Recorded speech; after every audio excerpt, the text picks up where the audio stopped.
The final phase of the battle began when Admiral Vexmer realized his fleet was trapped. The supreme commander of the Harvester Collective had led the consumption of 47 star systems, but he had never faced an enemy like humanity. Every escape route from the solar system was blocked by human forces that had been waiting in the darkness for over 2 centuries. Captain Steve Martinez led the pursuit in his dreadnought Retribution. His ship was part of a hunter-killer squadron, specifically designed to prevent any alien vessel from escaping. The mission was clear. No harvester could be allowed to return to their home territory with information about Earth's defenses. "Shadow Squadron, this is Retribution," Steve announced over the communications channel. "We have fleeing hostiles heading toward the outer system. All ships, intercept and destroy." The surviving bioships were fast, but human technology was faster. Ships that had been hidden in the cold depths between planets suddenly appeared in the aliens' path. Stealth platforms that had been drifting in space for decades activated their weapons. The fleeing harvesters found themselves caught in another carefully planned ambush. "Target the command ship," Steve ordered his weapons officer. "That's Admiral Vexmer's flagship. We can't let him escape." The battle between the Retribution and the alien flagship was brief but intense. The bioship was massive, easily 3 times the size of Steve's dreadnought, but it had been damaged in the earlier fighting. Human quantum torpedoes punched through its living hull, and antimatter cannons burned away its organic weapons. Admiral Vexmer's final transmission was intercepted by human forces. The humans. They were ready ... warn the collective ... Then his ship exploded in a burst of blue fire that lit up the outer solar system. Back on Earth, Dr. Nathan Cross watched the end of the battle from Deep Sight 7. The holographic display showed the solar system returning to normal as the last alien vessels were destroyed. After centuries of preparation, humanity's greatest test was over. "Gaia," Nathan said to the AI, "what's our final casualty report?" "Total human losses: 47 vessels damaged, 12 vessels destroyed, 891 personnel killed in action." Gaia replied, "Enemy losses: complete destruction of invasion fleet. No survivors." Nathan shook his head in amazement. The aliens had brought over 3,000 bioships to harvest humanity. Now all of them were space dust, while human losses were almost nothing in comparison. The scale of the victory was hard to believe, but the aftermath revealed an even greater truth. Dr. Lisa Carter made the discovery while examining wreckage. From the alien flagship, hidden in the bioship's organic computers, were genetic sequences that seemed familiar. "Admiral Hayes," Lisa reported during an emergency briefing, "you need to see this. The alien technology contains human genetic markers. Not similar to human genetics, actual human DNA sequences." Admiral Patricia Hayes studied the data with growing amazement. "Are you saying these aliens have human genes in their systems?" "More than that," Lisa replied. "The Prometheus array wasn't just a defensive system. It was a test. The weapons and ships that saved us were based on blueprints hidden in our own genetic code. Humanity has been carrying the plans for our defense in our DNA for thousands of years." The revelation changed everything humans thought they knew about their place in the galaxy. Gaia confirmed what Lisa had discovered. Humanity was not just another species that had evolved on Earth. They were the descendants of an ancient civilization that had once ruled the stars. "Your ancestors faced a similar threat millions of years ago," Gaia explained to the assembled human leaders. "They defeated it, but knew it would return someday. So they encoded the knowledge needed for defense into the genetic structure of their descendants.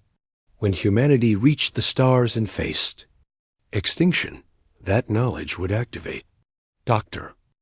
The final phase of the battle began when Admiral Vexmer realized his fleet was trapped. The supreme commander of the Harvester Collective had led the consumption of 47 star systems. But he had never faced an enemy like humanity. Every escape route from the solar system was blocked by human forces that had been waiting in the darkness for over 2 centuries. Captain Steve Martinez led the pursuit in his dreadnought Retribution. His ship was part of a hunter-killer squadron, specifically designed to prevent any alien vessel from escaping. The mission was clear. No harvester could be allowed to return to their home territory with information about Earth's defenses. Shadow Squadron, this is Retribution, Steve announced over the communications channel. We have fleeing hostiles heading toward the outer system. All ships, intercept and destroy. The surviving bioships were fast, but human technology was faster. Ships that had been hidden in the cold depths between planets suddenly appeared in the aliens' path. Stealth platforms that had been drifting in space for decades activated their weapons. The fleeing harvesters found themselves caught in another carefully planned ambush. Target the command ship, Steve ordered his weapons officer. That's Admiral Vexamer's flagship. We can't let him escape. The battle between the Retribution and the alien flagship was brief but intense. The bioship was massive, easily 3 times the size of Steve's dreadnought, but it had been damaged in the earlier fighting. Human quantum torpedoes punched through its living hull, and antimatter cannons burned away its organic weapons. Admiral Vexamer's final transmission was intercepted by human forces. The humans. They were ready ... warn the collective ... Then his ship exploded in a burst of blue fire that lit up the outer solar system. Back on Earth, Dr. Nathan Cross watched the end of the battle from Deep Sight 7. The holographic display showed the solar system returning to normal as the last alien vessels were destroyed. After centuries of preparation, humanity's greatest test was over. Gaia, Nathan said to the AI, what's our final casualty report? Total human losses. 47 vessels damaged, 12 vessels destroyed, 891 personnel killed in action. Gaia replied, enemy losses, complete destruction of invasion fleet, no survivors. Nathan shook his head in amazement. The aliens had brought over 3,000 bioships to harvest humanity.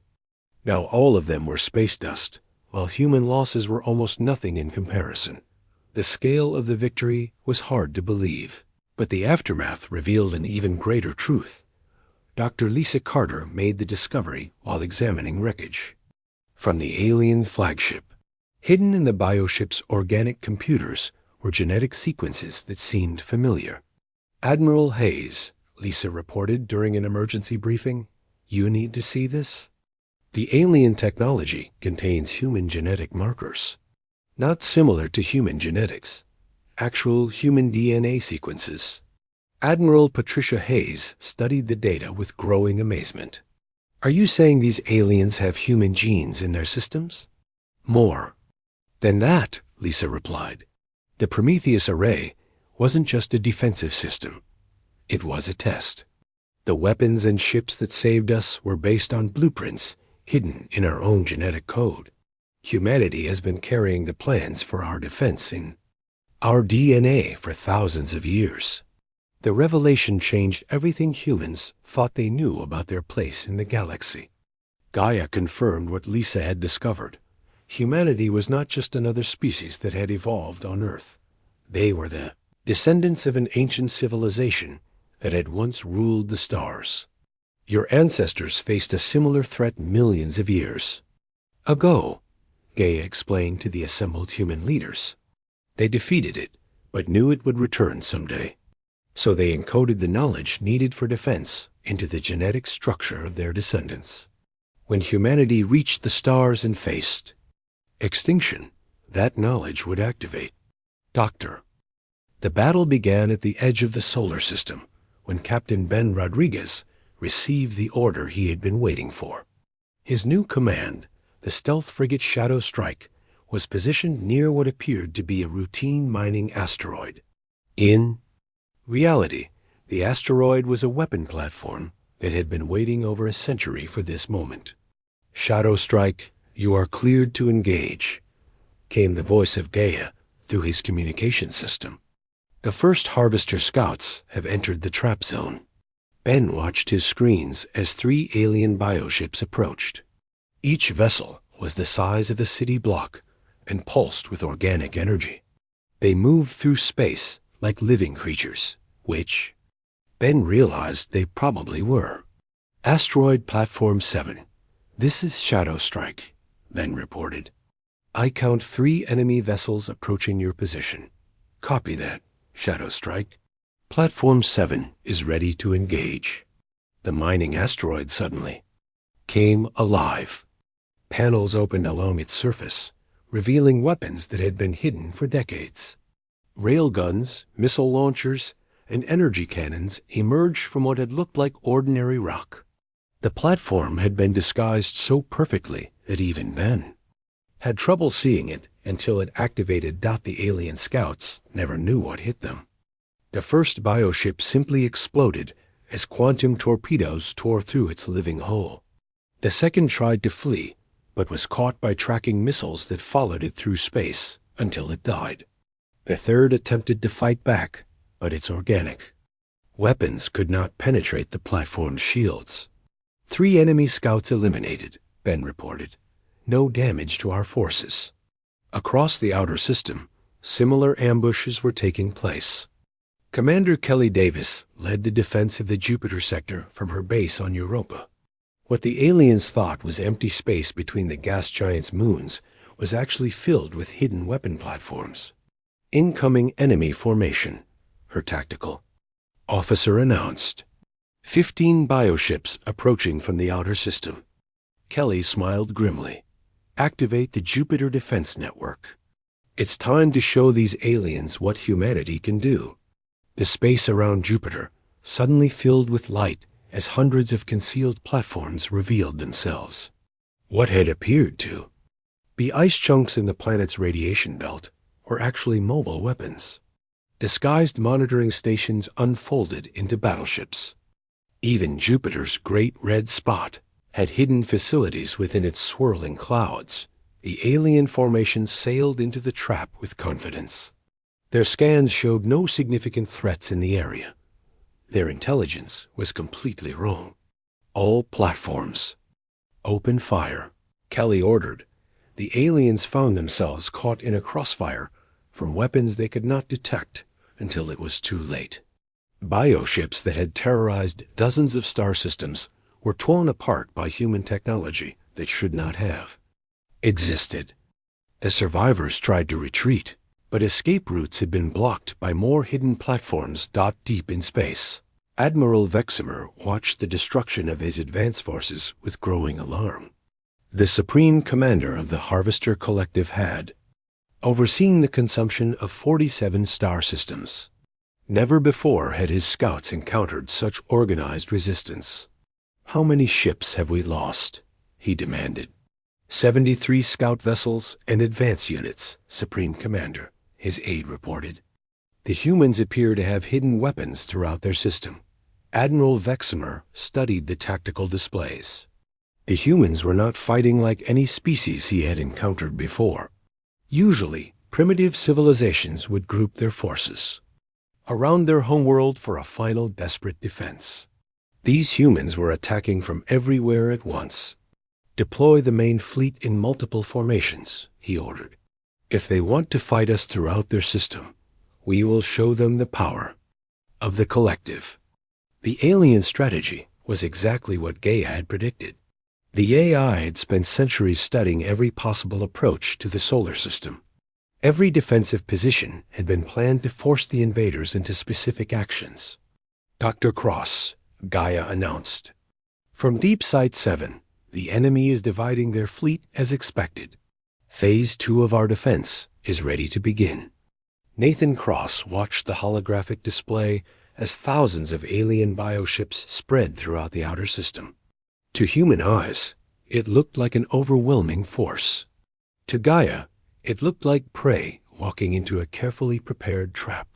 "Activate All secondary platforms, Nathan authorized, spring the trap. What happened next would be remembered as the greatest ambush in military history. Facilities that had remained hidden for over 2 centuries suddenly revealed themselves throughout. The solar system. Saturn's rings came alive with weapon platforms. The asteroid belt between Mars and Jupiter became a maze of mobile guns and missile launchers. Captain Steve Martinez led a battle group of the secret dreadnoughts against the largest alien formation. His flagship Retribution was supported by 11 other massive vessels that the aliens had never detected. The human ships appeared from what the invaders thought was empty space. "All ships, full attack," Steve ordered. "Show them what Earth really built." The dreadnoughts opened fire with weapons that exceeded anything in the known galaxy. Antimatter cannons tore through bioship hulls like paper. Quantum torpedoes created explosions that could be seen from planets away. Dimensional rift generators opened holes in space that swallowed alien vessels whole. The Harvester Collective had never faced anything like it. Their bioships, evolved to fight primitive civilizations, were completely outmatched by human technology. Ships the size of cities were destroyed by single shots from human weapons. On Mars, Lieutenant Kelly Thompson coordinated the defense of the inner system. The Red Planet had been transformed into humanity's primary fortress, bristling with enough weapons to destroy fleets. As alien forces tried to bypass the outer defenses, they ran straight into Mars's fire zone. "All planetary defense systems, engage targets," Kelly ordered. Mars erupted with weapons fire. Cannons emerged from every mountain range. Missile silos, hidden beneath the polar caps, launched thousands of projectiles. The planet's 2 moons, Phobos and Deimos, revealed themselves to be mobile weapon platforms disguised as natural satellites. Dr. Lisa Carter watched the battle from Earth and made a crucial discovery. The bioships were not just vessels. They were living creatures that could adapt and learn. But their adaptation took time, and humanity's weapons were changing faster than the aliens could evolve defenses. "Gaia," she reported, "the alien ships are trying to adapt to our weapons. We need to keep switching tactics." "Already implemented, Dr. Carter," the AI replied. "I am rotating weapon frequencies and attack patterns every 3.7 minutes. The enemy cannot adapt fast enough to counter our changes." The tide of battle turned completely when Earth revealed its ultimate weapon. Deep beneath the planet's crust, modifications made centuries ago activated for the first time. The planet's core had been converted into a massive gravity manipulation device. Colonel Amy Foster received the authorization from the Global Defense Authority. "Earth core weapon is authorized for activation," she announced. "All human vessels, clear the inner system immediately." What happened next defied physics as most people understood it. The Earth's magnetic field fluctuated wildly, creating artificial gravity wells throughout space around the planet. Alien bioships that had been closing on humanity's homeworld suddenly found themselves caught in gravitational forces that crushed their living hulls. The aliens' screams could be heard across radio frequencies as their vessels were torn apart at the molecular level. Bioships that had survived battles across the galaxy died in seconds as Earth's gravity weapon reached out and destroyed them. Admiral Vexamer watched in horror as his mighty fleet was systematically destroyed. The humans had turned their entire star system into a weapon pointed directly at his forces. Every asteroid, every moon, every planet was part of an elaborate trap that had been centuries in the making. "Supreme Commander," his aide reported with panic in his voice, "we have lost over 2,000 vessels. The human defenses exceed all our intelligence reports." Admiral Vexamer realized he had made a terrible mistake.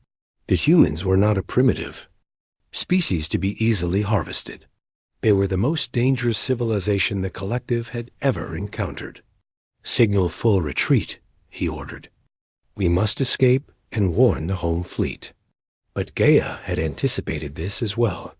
As the surviving alien vessels tried to flee, they found their escape routes blocked by hunter-killer squadrons that had been waiting in the dark spaces between planets. The trap was complete, and nothing would be allowed to escape. The greatest battle in human history was reaching its climax, and humanity was winning. Deep under the Rocky Mountains, Dr. Nathan Cross was having the strangest day of his life. For 20 years, he had worked alone in the secret facility called Deep Site 7. His job was simple: watch the old computers and make sure nothing broke. The computers were ancient by modern standards. They had been built over 200 years ago and then forgotten. Nathan knew they were connected to something called the Prometheus Array, but no one had told him what that meant. His orders were clear: keep the machines running and report anything unusual. Today, something very unusual was happening. At exactly 1547, every computer in the facility turned on by itself. Lights that had been dark for decades began to glow. Screens that Nathan had never seen working suddenly filled with data. The quiet hum of sleeping machines became a loud song of electronic life. Nathan ran from room to room, watching in amazement. Banks of quantum processors were activating themselves. Communication arrays were reaching out into space. Defense protocols that he had never heard of were coming online. In the main control room, the largest screen displayed a message in simple English: Prometheus Array status: active. Threat level: extinction. Response: authorized. Nathan grabbed his emergency phone and called his superiors. "This is Deep Site 7, he said. "The Prometheus Array has activated itself. I need instructions." The voice on the other end was confused. "The what has done what? Nathan, are you feeling all right?" Before Nathan could answer, a new voice spoke from the facility's speakers. It was calm, female, and somehow familiar. "Dr. Cross, please do not be alarmed. I am Gaia, the central intelligence of the Prometheus Array.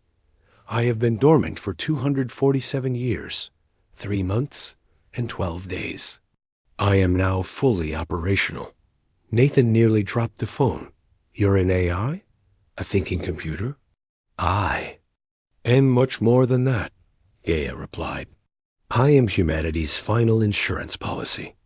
I was created to activate only when our species faces extinction from non-human forces.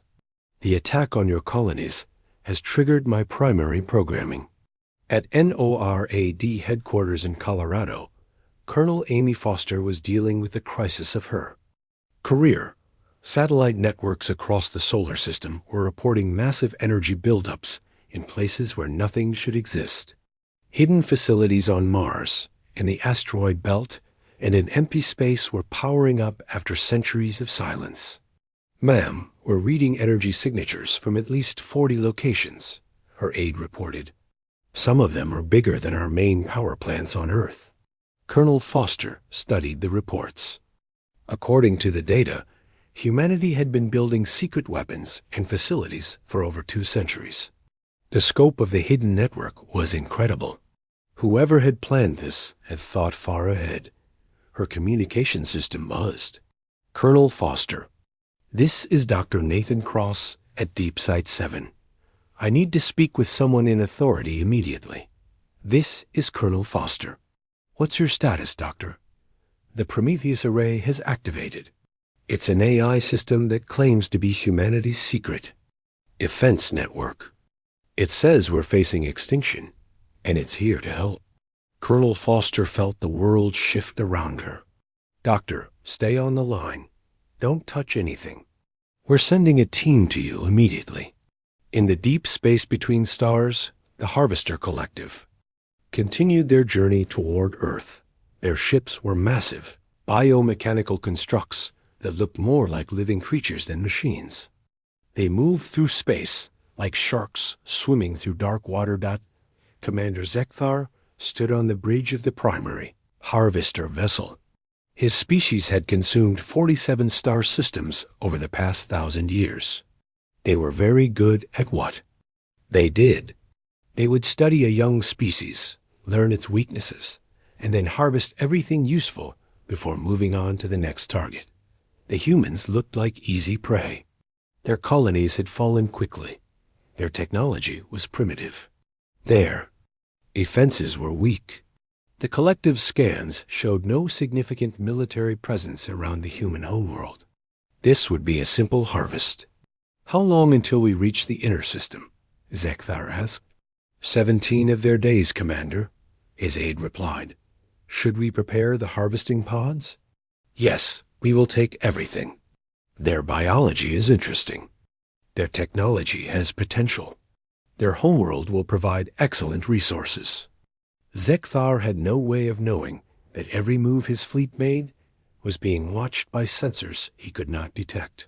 Back on Earth, Dr. Lisa Carter was working with Nathan Cross and the Gaia AI to understand what was happening. The artificial intelligence had access to information that had been classified far above her security level. The Prometheus array was built during the first expansion period, Gaia explained. Your government leaders were paranoid about alien contact after finding strange artifacts in the outer system. They decided to create a secret defense network that could protect humanity if needed. But why keep it secret from us? Lisa asked.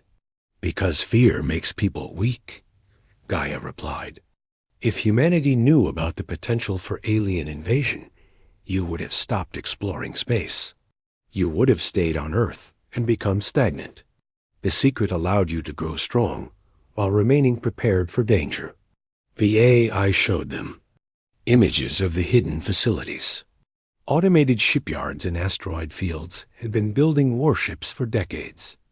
Defense platforms disguised as research stations dotted the outer planets. Even the moon had secret military bases hidden on its far side. How many ships do we have? Colonel Foster asked during a secure video call. Currently, 1,247 combat vessels of various classes are operational, Gaia replied. An additional 3,891 vessels will be completed within the next 72 hours. The numbers were staggering. Humanity had a secret fleet larger than anything they had imagined possible. Ships with technology decades ahead of anything unofficial. Service were ready for combat. Captain Steve Martinez received his new orders while stationed at Jupiter Orbital. He was to take command of a dreadnought called Retribution. The ship was not on any official registry. According to the files, it had been built in secret and was more powerful than anything in the regular fleet. When Steve first saw the Retribution, he could not believe his eyes. The ship was massive, sleek, and obviously advanced. Its weapons systems were unlike anything he had studied in military school. Its engines used technology that seemed almost magical. Welcome aboard, Captain Martinez, the ship's AI said as he stepped onto the bridge. I am pleased to finally have a human commander. I have been waiting for this moment for 97 years. On Mars, Lieutenant Kelly Thompson was experiencing something similar. Defense platforms were rising from beneath the planet's surface like flowers blooming in fast motion. What had looked like normal geological formations were revealed to be hidden weapon systems. The red planet was transforming into a fortress. Orbital defense stations uncloaked in the space around Mars. Launch bays opened in mountains and canyons. The entire planet had been secretly converted into a military base over the course of 2 centuries. How did they hide all this? Kelly asked her commanding officer. Very carefully, Major Chris Walker replied, and very patiently. Someone has been planning this for a very long time. Back at Deep Site 7, Nathan Cross was learning more about his role. For 20 years, he had thought he was just a maintenance worker. In reality, he had been the human caretaker for one of humanity's greatest secrets. Dr. Cross, Gaia said, you have done excellent work keeping me operational. Now I need you to help me coordinate our defense. The alien fleet will arrive in 16 days. We have that long to prepare for the greatest battle in human history. Nathan looked at the screens, showing thousands of hidden facilities coming online across the solar system. Humanity had been secretly preparing for this war for over 2 centuries. The aliens thought they were attacking a weak, primitive species. They were about to learn how wrong they were.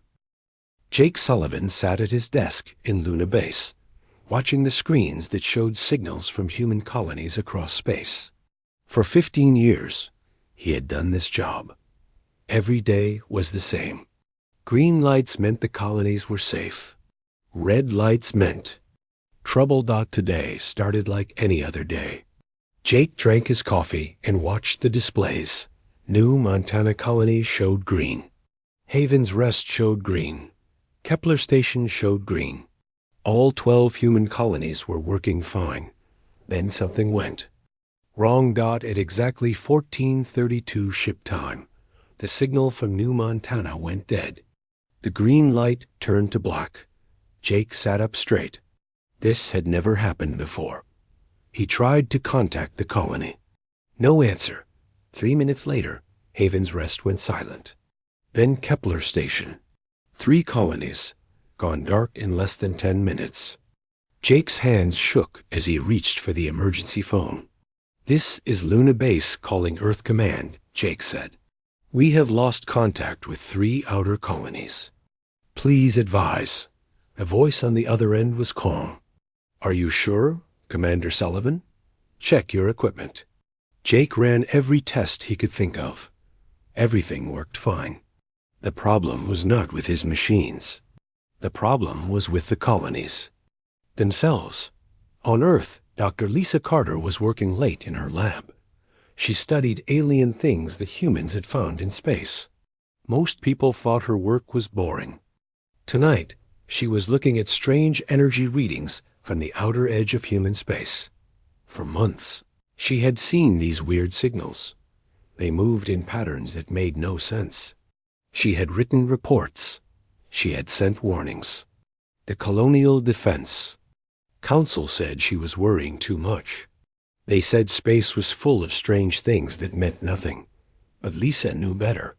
These signals were watching the human colonies. Something out there was learning about humans. Something that should not be there. Her computer made a sound. New data was coming in. Lisa looked at the screen and felt her blood turn cold. The energy signals had moved. They were now right next to New Montana, Haven's Rest, and Kepler Station. The same 3 colonies that had just gone silent. Captain Ben Rodriguez got the emergency call while his ship was refueling at Mars Station. The rescue mission would take his ship, the Endeavor, to New Montana first. Ben had been a space pilot for 20 years. He had seen accidents, equipment failures, and natural disasters.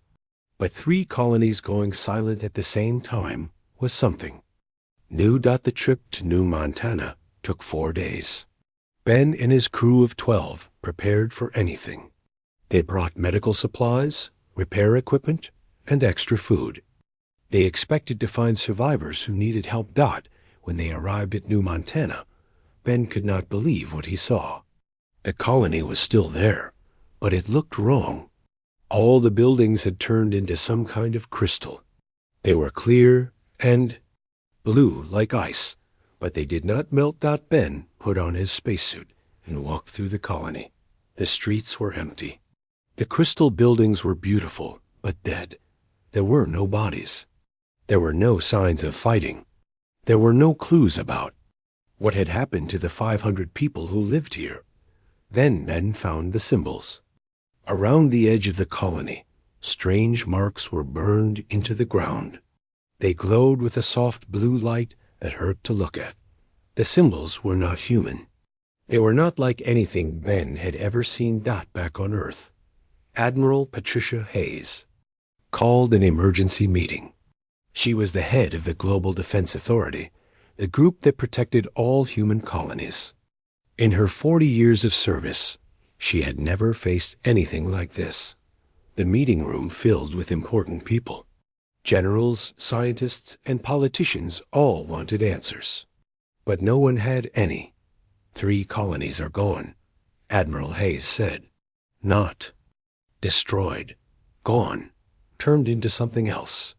We don't know how. We don't know why. We don't know who did it. The room was quiet. Everyone was thinking the same thing. If something could do this to 3 colonies, it could do it to all of them. Dr. Carter stood up. I have been tracking strange energy signals for months. I think something has been watching us, learning about us. These attacks were not random. General. Paul Anderson shook his head. You're talking about aliens, Doctor. We have no proof that intelligent aliens exist. We do now, Dr. Carter said.